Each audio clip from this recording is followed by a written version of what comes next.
Hi, I'm Dr. Doug. I'm a wellness coach and a fitness trainer. Please subscribe to my channel, it really helps. I am 6 foot tall. I used to weigh 200 pounds, actually 205. Way back when I fancied myself a bodybuilder.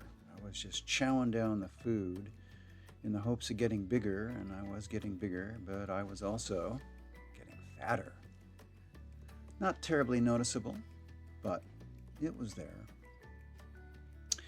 And I developed a problem, an itchy anus. God, it was horrible. Itchy, reddish, hot, inflamed. I was constantly cleaning it with water in public bathrooms. You don't know how embarrassing that can be. Bad, bad, bad, bad. I had no idea what it was all about either. And then I started studying Chinese medicine, and I learned that this is damp heat. That's the name for this. It's damp heat. I got a blood test, and to my shock and horror, I was told that I had high triglycerides in my blood, and I was pre-diabetic. No, me? Diabetic? No. Wow. What does that mean? Of course, they're talking about diabetes type 2. Well, I studied herbology. I loved herbology, fell in love with Chinese herbology and acupuncture, but mainly herbology, and I developed some formulas for myself to treat this damp heat. And it didn't do anything. I was shocked. I mean, I had pretty good successes with Chinese herbology on other problems, on patients, and I was an intern and very impressed with Chinese medicine, Chinese herbology, but it wasn't doing anything for my itchy anus. Well, and my damp heat. Well, it continued until it migrated to my scrotum. It left the anus and went to the scrotum. Oh my God. Itchy, hot, damp scrotum, and then it would dry out and it would flake. I'd have all this flaky in my underwear. Go away for a little while and then it'd come back. It was like this intermittent damp heat.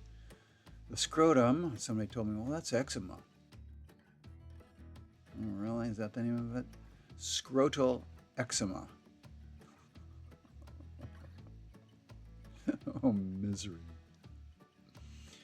And then one magic day, I was sitting there at lunch in a restaurant, great big plate of food in front of me, and I'm thinking, why am I eating?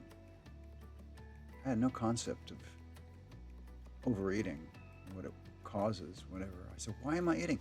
I'm not even hungry. Put my hand here, in the stomach area. I said, why am I eating? I'm not hungry. I don't feel hunger here. I used to feel hunger. When I was a kid, geez, I had hunger all the time. I was running and running and growing and running and growing. Of course, I needed food, and I was hungry. Never hungry as an adult. This doesn't sound good, does it? So I started going crazy on hunger, asking everybody, are you hungry? Are you hungry? Are you hungry?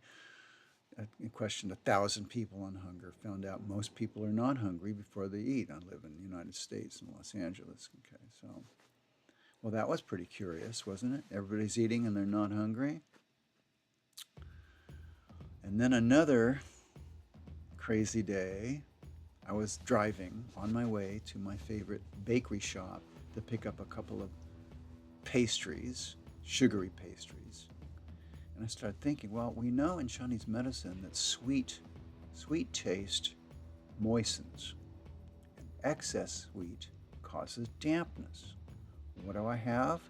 Damp heat. Maybe, and I hadn't had this eczema for a couple of days because I hadn't been eating any sugar. I thought, maybe I should go to the shop today. Maybe I should just avoid sugary pastries for a while and see what happens. And I did, and it didn't come back. So I laid off of sugar. Now, I'm not saying sugar is a bad food. It's just a strong food. It's a strong food, like a lot of strong foods. If you have too much of it, it's going to cause a problem. If you have too much water, you could drown. You could cause a brain problem and die from it. But that doesn't make water bad, does it? It just means that you have to use it with caution. So I laid off of sugar, and by golly, most of those episodes are gone, but they were still there. And I realized all of this food that I've been eating, thinking I'm going to get bigger, yeah, I'm going to get bigger, and I'm going to get more miserable too with this eczema, this damp heat's collecting in the lower part of my body, causing this problem, and it's going to fall. Damp heat tends to fall down into the lower part of the body, the lower part of the abdomen, and cause problems down there. So I really backed off of the food. I got a lot leaner,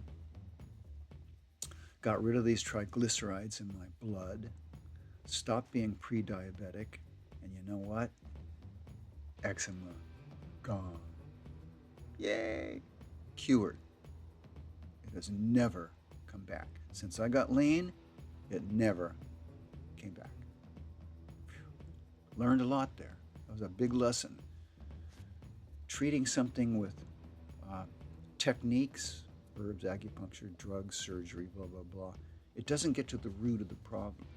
You got to get to the root of the problem if you want to achieve a cure. And for me, the root of the problem was too much food. And too much fat, too much triglycerides in the blood. Blah, blah. So I backed way off, cured myself, got down to 150 pounds. I'm 145 now. So I started using less herbology and more wellness coaching, and that's really when I became a wellness coach. I realized that wellness depends on mind and body connection. You can't just throw herbs at scrotal eczema and expect that it's going to cure it. You have to use your mind. So I have to treat my mind and learn how to back off of food. That's a choice. Well, there you go. That's my adventures with eczema, which I will never have again. This is Dr. Doug for Body Trust. Do not forget to subscribe. See you next time.